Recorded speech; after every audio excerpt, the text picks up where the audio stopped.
everybody. I'm gonna do an intro video on strategy for Lure of the Deep Wilderness, who's one of my favorite spirits from the Jagged Earth.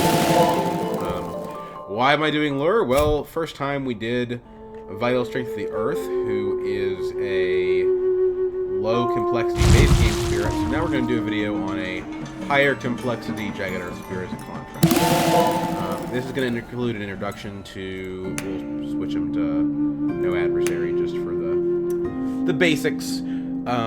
It should be an introduction to tokens and also to strategies I'll get into in a second here. Yeah, let's just go ahead and get started. Let's see here. We don't really need to make sure we have a good lure board because we're just playing at a low difficulty, but I'm still going to use board E just because it makes a better point. If you're wondering about Dune Imperium videos, it's still my favorite game, but I am sick right now. Pretty bad, actually. Pretty bad. Well enough to make this video, but I'm pretty sick right now, and it's just kind of taking a toll on my energy and motivation. So hopefully in the next day or two, I'll get back to normal and we can start posting some more. I'm also trying to finish up an enormous guide that I'm publishing on every single leader. And I have 4 leaders left to go, and I'm trying to get it done before Christmas for my grandpa. So Lure is kind of a split-brained spirit. He's bifurcated. He's got 2 rules. First, he can only go on the inside of the island, so no coastal lands. Second is that his presence puts us explorers to sleep. 2 explorers per presence. Everybody plays Lure with first getting 2 hard plays and then going from there. Now there is an option that some people like where you take the card in round 1. I'm just going to demonstrate the basic, typical standard opening. We're not going to go with anything advanced. So you put a presence down from the bottom track. You gain 2 energy and an element of your choice. That element is usually grass.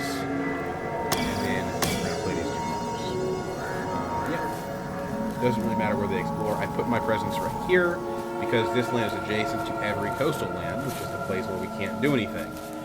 So it allows us to have a lot more control over what happens on the coast, which we normally can't influence by pulling stuff in.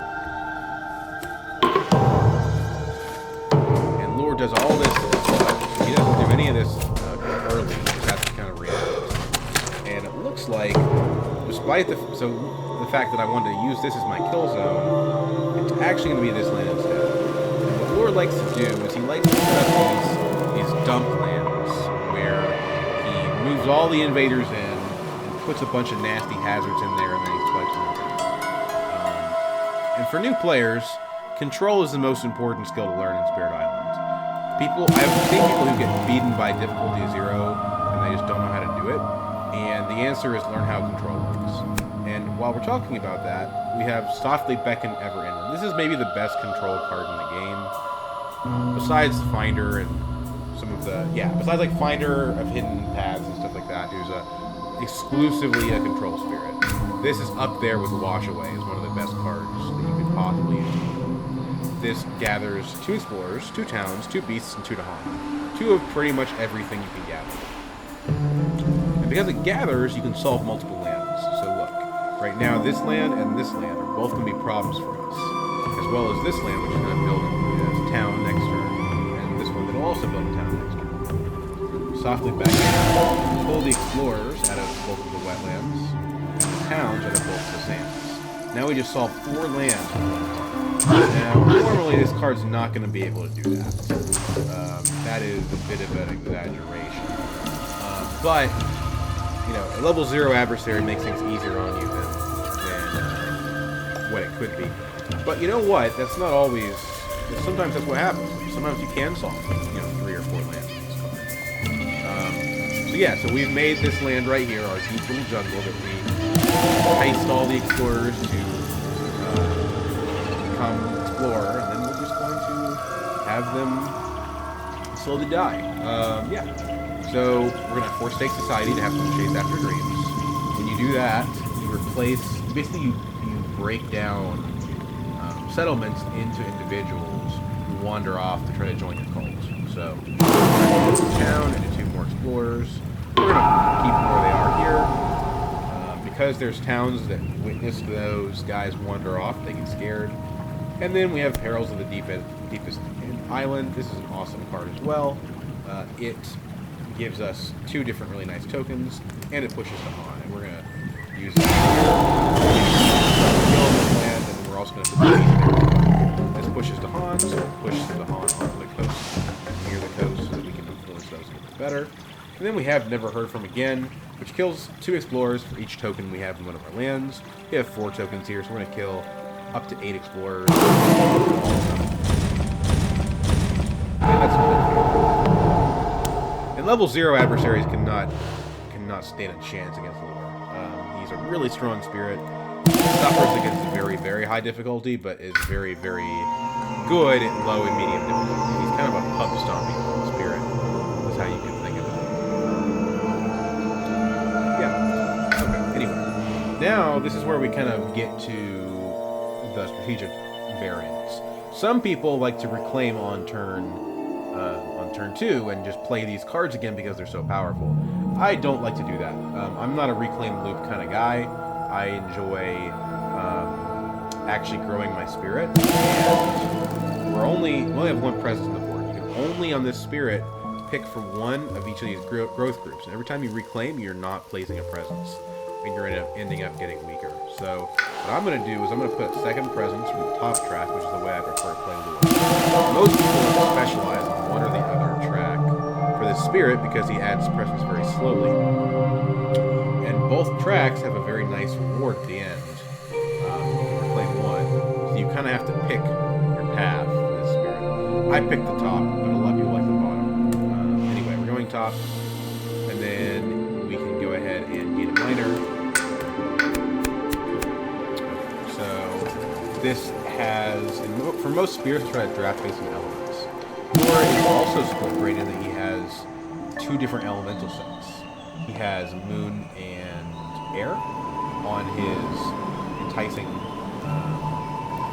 innate, and then he has Fire and Grass on his killing innate. So, good cop, Moon and Air. Bad cop, Grass and Fire.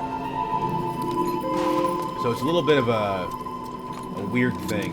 We've got 3 of those 4 elements on Purifying Flame here, but we're not going to get that much blight, so the card doesn't really do that much. We have 1 element on Quenching Flames, and like 2, but from different groups on Desiccating Winds. Desiccating Winds also targets lands, but our kill zones in the land that it can't target. So we'll pick up the sap. It's quite possible to use this on a coast, because we are an air spirit, so we can use it to defend a coast that gets built up from this level.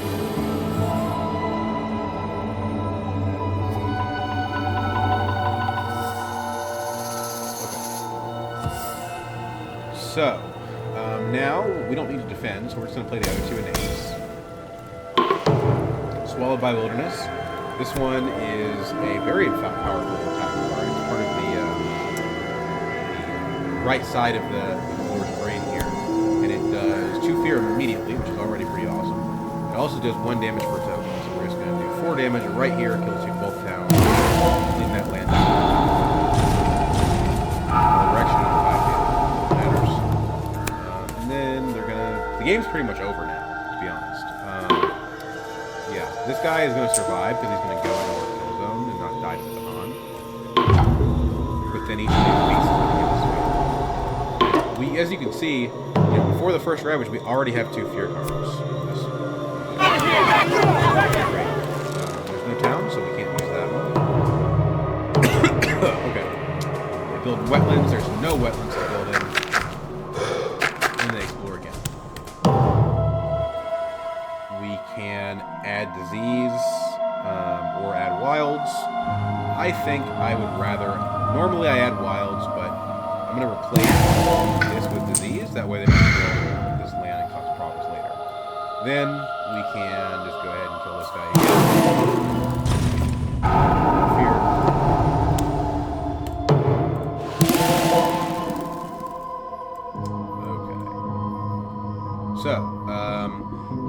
where we can have it. We can either stretch and keep going from the top track, gain a power card, and hope it's good, gamble, or we can just reclaim cards. I like to gamble, but here we're just going to reclaim cards. Reclaim the cards, and then now we have a choice between gaining more energy or gaining a power. I'm going to gain a power. We're going along the top tracks. Let's get a major. See if we can kill this city soon. And we cannot really. This is, yeah, not a great draft, to be honest.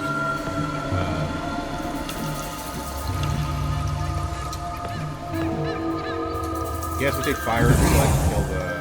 This is going to ravage. We just need to get the hunt over there.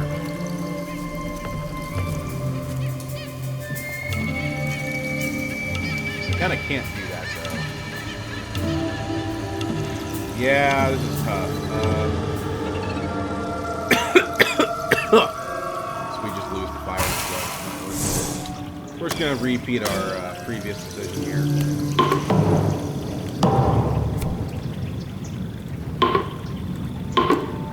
The event doesn't do anything.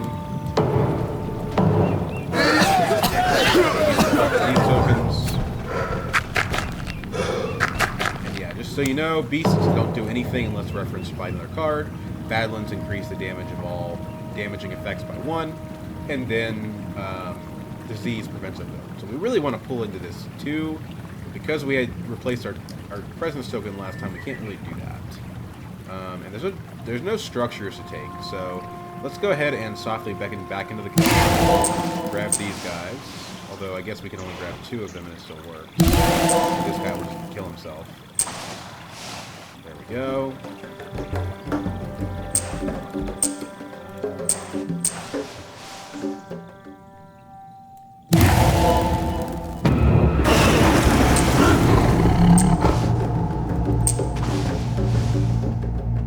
And we don't need to gather this guy because again he'll die on his own, so we can just turn here. Kind of underwhelming. Softly beckon, given that they just explored the same land again. Let's keep going from top. Go to there. We are going to gain another major and hope that this one's actually good. So this is interesting. This is good. This would actually just solve the problem for us. So let's get Spanish softly away, and then we can forget perils. I guess we could also forget sap. We're not in any danger. This, unfortunately, we need one more card play to threshold it, really. We have the moon, we don't have the air. We could plan on using it next round, but I think it's better just to go ahead and use it. So... hardworking settlers.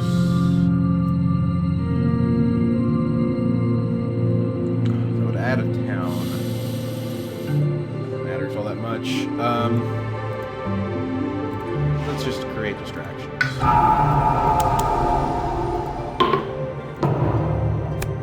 Okay. So they don't explore, which is awesome. And then this guy is going to kill himself. On Han. We skip this ravage. Using the event. And they do not build this turn. They're not going to explore at all. We're going to softly vanish away. That's not what I meant to do. Kill the city, plus the town, and there we go, we won. That was pretty quick. No more buildings.